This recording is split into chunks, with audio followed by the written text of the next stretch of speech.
يعني بل إن الرسالة على حد قولهم كانت نزلت على علي فأخطأ جبريل وأعطاها لمحمد. يا شيخ عمر هذا يحصل في صلاتهم في كل صلاة، كل ما بيصلي واحد. لو شفتم أنت في مكة لما نكون احنا في الحج، فبتلاقي بيعمل كده 1 2 3.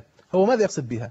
يقول فيها تاه الأمين تاه الأمين تاه الأمين، يعني سيدنا جبريل عليه السلام تاه في رسالته، فبدل أن ينزل على علي نزل على محمد صلى الله عليه وسلم. الله المستعان. يعني تخيلوا مشاهدينا الكرام أنهم يقولون وبلسان الصراحة حتى عبر قنواتهم كما قال الشيخ حسن أن الرسالة نزلت على علي فأخطأ جبريل وأعطاها لمحمد. بعد هذا الفاصل إن شاء الله عز وجل نكمل موضوعنا حول خطورة المد الشيعي في مصر مع شبابنا، وأيضا نفتح المجال لاتصالات مشاهدينا الكرام. إلى فاصل ثم نعود إليكم.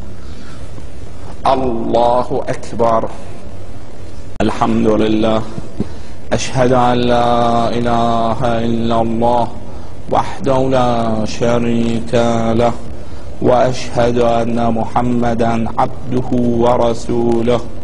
اللهم صل على محمد وآل محمد. السلام عليك أيها النبي ورحمة الله وبركاته.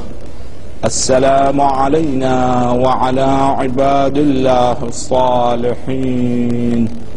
السلام عليكم ورحمة الله وبركاته.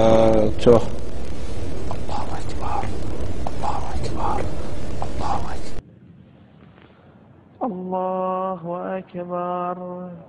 بسم الله وبالله والحمد لله وخير الأسماء الحسنى لله.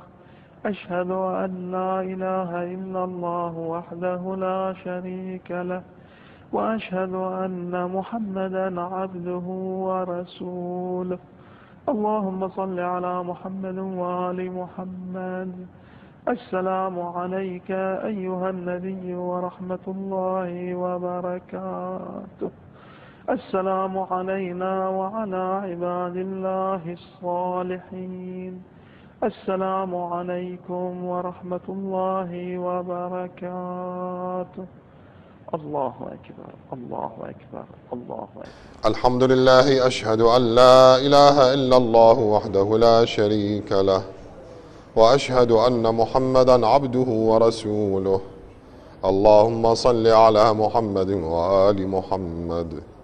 السلام عليك أيها النبي ورحمة الله وبركاته. السلام علينا وعلى عباد الله الصالحين. السلام عليكم ورحمة الله وبركاته.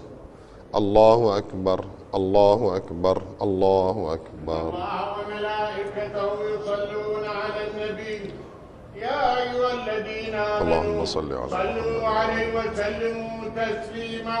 اللهم صل على محمد.